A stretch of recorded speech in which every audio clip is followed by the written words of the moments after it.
Picture of Dorian Gray by Oscar Wilde, Chapter 9. As he was sitting at breakfast next morning, Basil Hallward was shown into the room. "I'm so glad I have found you, Dorian," he said gravely. "I called last night, and they told me you were at the opera. Of course, I knew that was impossible, but I wish you had left word where you had really gone to. I passed a dreadful evening, half afraid that one tragedy might be followed by another. I think you might have telegraphed for me when you heard of it first. I read of it quite by chance in the late edition of the Globe that I picked up at the club. I came here at once and was miserable at not finding you. I can't tell you how heartbroken I am about the whole thing. I know what you must suffer. But where were you? Did you go down and see the girl's mother? For a moment I thought of following you there. They gave the address in the paper. Somewhere in the Euston Road, isn't it? But I was afraid of intruding upon a sorrow that I could not lighten. Poor woman, what a state she must be in. And her only child, too. What did she say about it all?" "My dear Basil, how do I know?" murmured Dorian Gray, sipping some pale yellow wine from the delicate gold-beaded bubble of Venetian glass and looking dreadfully bored. "I was at the opera. You should have come on there. I met Lady Gwendolen, Harry's sister, for the first time. We were in her box. She is perfectly charming, and Patty sang divinely. Don't talk about horrid subjects. If one doesn't talk about the thing, it has never happened. It is simply expression, as Harry says, that gives reality to things. I may mention that she was not the woman's only child. There is a son, a charming fellow, I believe, but he is not on the stage. He is a sailor or something. And now, tell me about yourself and what you are painting." "You went to the opera?" said Hallward, speaking very slowly and with a strained touch of pain in his voice. "You went to the opera while Sybil Vane was lying dead in some sordid lodging? You can talk to me or other women about charming, and of Patty singing divinely, before the girl you loved has even the quiet of grave sleeping. Why, man, there are horrors in store for that little white body of hers." "Stop, Basil, I won't hear it," cried Dorian, leaping to his feet. "You must not tell me about things. What is done is done. What is past is past." "You call yesterday the past?" "What has the actual lapse of time got to do with it? It is only shallow people who require years to get rid of an emotion. A man who is master of himself can end sorrow as easily as he can invent a pleasure. I don't want to be at the mercy of my emotions. I want to use them, to enjoy them, and to dominate them." "Dorian, this is horrible. Something has changed you completely.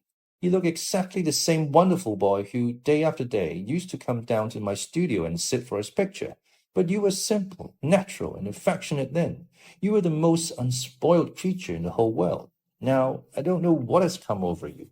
You talk as if you had no heart, no pity in you. It is all Harry's influence, I see that." The lad flushed up and, going to the window, looked out for a few moments on the green, flickering, sun-lashed garden. "I owe a great deal to Harry, Basil," he said at last. "More than I owe you. You only taught me to be vain." "Well, I am punished for that, Dorian, or shall be some day." "I don't know what you mean, Basil," he exclaimed, turning round. "I don't know what you want. What do you want?" "I want the Dorian Gray I used to paint," said the artist sadly.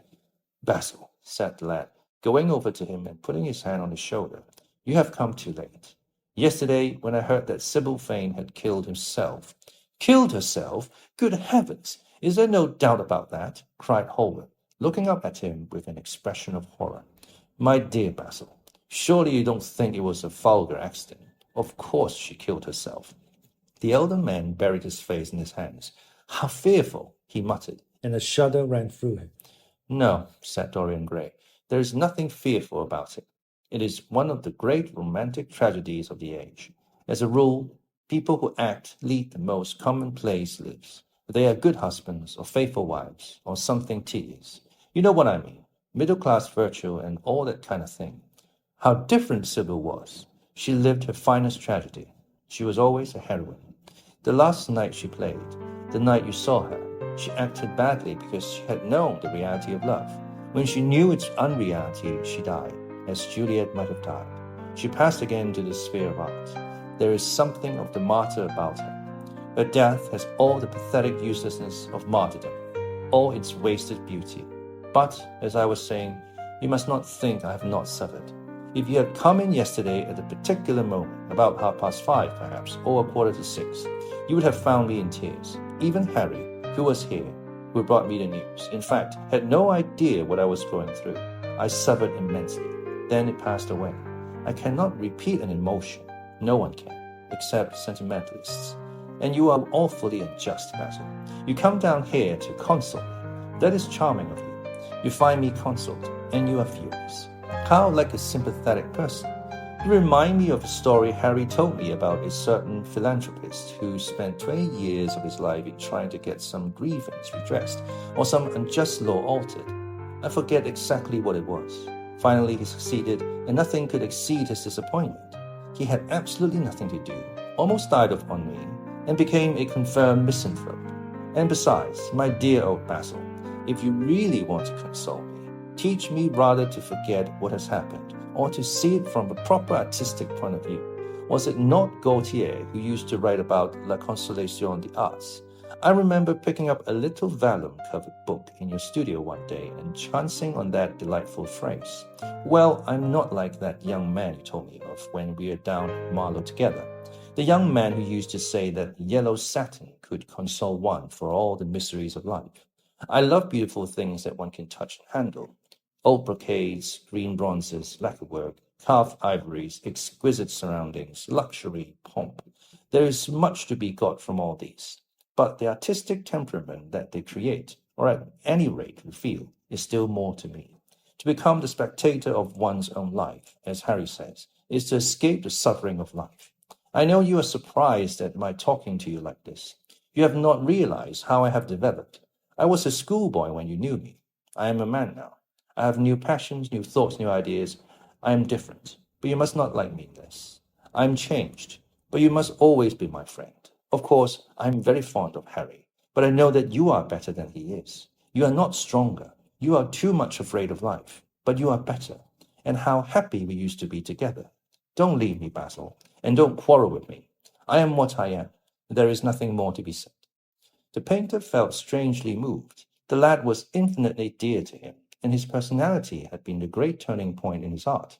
He could not bear the idea of reproaching him any more. After all, his indifference was probably merely a mood that would pass away. There was so much in him that was good, so much in him that was noble. Well, Dorian, he said at length, with a sad smile, I won't speak to you again about this horrible thing after today. I only trust your name won't be mentioned in connection with it. The inquest is to take place this afternoon. Have they summoned you? Dorian shook his head, and a look of annoyance passed over his face at the mention of the word inquest. There was something so crude and vulgar about everything of the kind. They don't know my name, he answered. But surely she did. Only my Christian name, and that I am quite sure she never mentioned to anyone. She told me once that they were all rather curious to learn who I was, and that she invariably told them my name was Prince Charming. It was pretty of her. You must do me a drawing of Sybil, Basil. I should like to have something more of her than the memory of a few kisses and some broken, pathetic words. I will try to do something, Dorian, if it would please you. But you must come and sit to me yourself again. I can't get on without you. I can never sit to you again, Basil. It's impossible, he exclaimed, starting back. The painter stared at him. My dear boy, what nonsense, he cried. Do you mean to say you don't like what I did of you? Where is it? Why have you pulled the screen in front of it? Let me look at it. It is the best thing I've ever done. Do take the screen away, Dorian. It is simply disgraceful of your servant hiding my work like that. I felt the room looked different as I came in. My servant has nothing to do with it, Basil. You don't imagine I let him arrange my room for me. He settles my flowers for me sometimes. That is all. No, I did it myself. The light was too strong on the portrait. Too strong? Surely not, my dear fellow. It is an admirable place for it. Let me see it.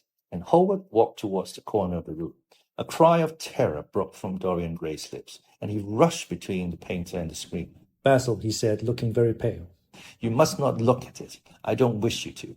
Not look at my own work? You are not serious. Why shouldn't I look at it? Exclaimed Howard, laughing. If you try to look at it, Basil, on my word of honor, I will never speak to you again as long as I live. I'm quite serious. I don't offer any explanation, and you are not to ask for any. But remember, if you touch this screen, everything is over between us. Hallward was thunderstruck. He looked at Dorian Gray in absolute amazement. He had never seen him like this before. The lad was actually pallid with rage. His hands were clenched, and the pupils of his eyes were like discs of blue fire. He was trembling all over. Dorian, don't speak. But what is the matter? Of course I won't look at it if you don't want me to, he said rather coldly, turning on his heel and go over towards the window. But really, it seems rather absurd that I shouldn't see my own work, especially as I'm going to exhibit it in Paris in the autumn. I shall probably have to give it another coat of varnish before that, so I must see it some day. And why not today? To exhibit it? You want to exhibit it? Exclaimed Dorian Gray, a strange sense of terror creeping over him. Was the world going to be shown his secret? Were people to gape at the mystery of his life? That was impossible. Something, he did not know what, had to be done at once. Yes, I don't suppose you will object to that. Georges Petit is going to collect all my best pictures for a special exhibition in the Rue de Sèvres, which will open the first week in October. The portrait will only be away a month. I should think you could easily spare it for that time. In fact, you are sure to be out of town, and if you keep it always behind the screen, you can't care much about it. Dorian Gray passed his hand over his forehead. There were beads of perspiration there. He felt that he was on the brink of a horrible danger. You told me a month ago that you would never exhibit it, he cried. Why have you changed your mind? You people who go in for being consistent have just as many moods as others have. The only difference is that your moods are rather meaningless. You can't have forgotten that you assured me most solemnly that nothing in the world would induce you to send it to any exhibition. You told Harry exactly the same thing. He stopped suddenly, and a gleam of light came into his eyes. He remembered that Lord Henry had said to him once, half seriously and half in jest, if you want to have a strange quarter of an hour, get Basil to tell you why he won't exhibit your picture. He told me why he wouldn't, and it was a revelation to me. Yes, perhaps Basil, too, had a secret. He would ask him and try. Basil, he said, coming over quite close and look at him straight in the face. We have each of us a secret. Let me know yours, and I shall tell you mine. What was your reason for refusing to exhibit my picture? The painter shuddered in spite of himself. Dorian, if I told you, you might like me less than you do, and you would certainly laugh at me. I could not bear your doing either of those two things. If you wish me never to look at your picture again, I am content. I have always you to look at. If you wish the best work I have ever done to be hidden from the world, I am satisfied. Your friendship is dearer to me than any fame or reputation. No, Basil, you must tell me, insisted Dorian Gray. I think I have a right to know. His feeling of terror had passed away, and curiosity had taken its place. He was determined to find out Basil Hallward's misery. Let us sit down, Dorian, said the painter, looking troubled. Let us sit down, and just answer me one question. Have you noticed in the picture something curious? Something that probably at first did not strike you, but that revealed itself to you suddenly? Basil! Cried the lad, clutching the arms of his chair with trembling hands and gazing at him with wild, startled eyes. I see you did. Don't speak. Wait till you hear what I have to say, Dorian. From the moment I met you, your personality had the most extraordinary influence over me. I was dominated, soul, brain, and power, by you. You became to me the visible incarnation of that unseen ideal whose memory haunts us, artists, like an exquisite dream. I worshipped you. I grew jealous of everyone to whom you spoke. I wanted to have you all to myself. I was only happy when I was with you. When you were away from me, you were still present in my art. Of course, I never let you know anything about this. It would have been impossible. You would not have understood it. I hardly understood it myself. I only knew that I had seen perfection face to face, and that the world had become wonderful to my eyes. Too wonderful, perhaps, for in such mad worships there is peril, the peril of losing them, no less than the peril of keeping them. Weeks and weeks went on, and I grew more and more absorbed in you. Then came a new development. I had drawn you as Paris in dainty armor, and as Adonis with huntsman's cloak and polished boar spear. Crowned with heavy lotus blossoms, you had sat on the prow of Adrian's barge, gazing across the green turbid Nile. You had leaned over the still pool of some Greek woodland and seen in the water's silent silver the marvel of your own face. And it had all been what art should be, unconscious, ideal, and remote. One day, a fatal day I sometimes think, I determined to paint a wonderful portrait of you as you actually are, not in a costume of dead ages, but in your own dress and in your own time. Whether it was a realism of the method or the mere wonder of your own personality, thus directly presented to me without mist or veil, I cannot tell. But I know that as I worked at it, every flake and film of color seemed to me to reveal my secret. I grew afraid that others would know my idolatry. I felt, Dorian, that I had told too much, that I had put too much of myself into it. Then it is that I resolved never to allow the picture to be exhibited. You were a little annoyed, but then you did not realize all that it meant to me. Harry, to whom I talked about it, laughed at me.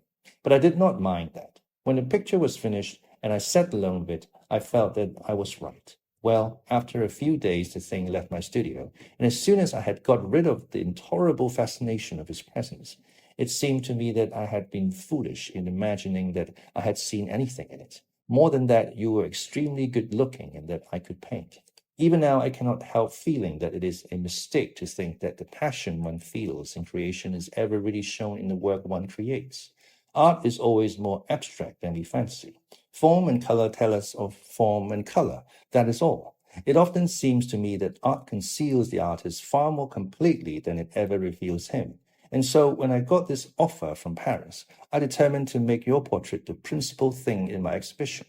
It never occurred to me that you would refuse. I see now that you were right. The picture cannot be shown. You must not be angry with me, Dorian, for what I have told you. As I said to Harry once, you are made to be worshipped.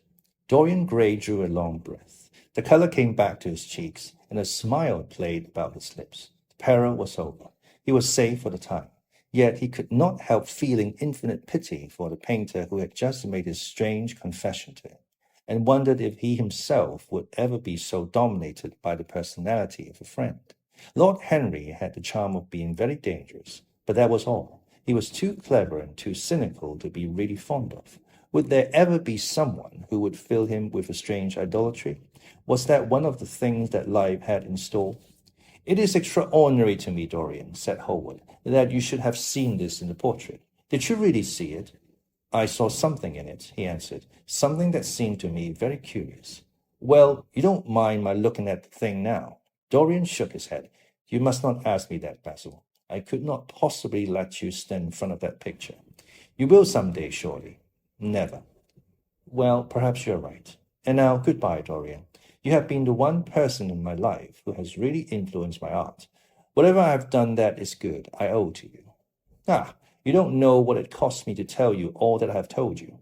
My dear Basil, said Dorian, what have you told me? Simply that you felt that you admire me too much. That is not even a compliment. It was not intended as a compliment. It was a confession. Now that I have made it, something seems to have gone out of me. Perhaps one should never put one's worship into words. It was a very disappointing confession. Why? What did you expect, Dorian? You didn't see anything else in the picture, did you? There was nothing else to see. No, there was nothing else to see. Why do you ask? But you mustn't talk about worship. It is foolish. You and I are friends, Basil, and we must always remain so.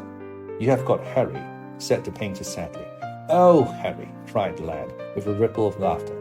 Harry spends his days in saying what is incredible and his evenings in doing what is improbable. Just the sort of life I would like to lead. But still, I don't think I would go to Harry if I were in trouble. I would sooner go to you, Basil. You will sit to me again. Impossible. You spoil my life as an artist by refusing, Dorian. No man comes across two ideal things. Few come across one. I can't explain it to you, Basil, but I must never sit to you again. There is something fatal about a portrait. It has a life of its own. I will come and have tea with you. That will be just as pleasant. Pleasanter for you, I'm afraid, murmured Hallward regretfully. And now, goodbye. I'm sorry you won't let me look at the picture once again, but that can't be helped. I quite understand what you feel about it. As he left the room, Dorian Gray smiled to himself. Poor Basil. How little he knew of the true reason, and how strange it was that instead of having been forced to reveal his own secret, he had succeeded, almost by chance, in wresting a secret from his friend. How much that strange confession explained to him. The painter's absurd fits of jealousy, his wild devotion, his extravagant panegyrics, his curious reticences. He understood them all now, and he felt sorry. There seemed to him to be something tragic in friendship so colored by romance. He sighed and touched the bell. The portrait must be hidden away at all costs. He could not run such a risk of discovery again. It had been mad of him to have allowed the thing to remain, even for an hour, in a room to which any of his friends had access. Ennui. Ennui. Now, a feeling of listlessness and dissatisfaction arising from a lack of occupation or excitement.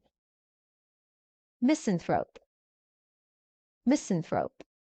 Now, a person who dislikes humankind and avoids human society. Reticence. Reticence.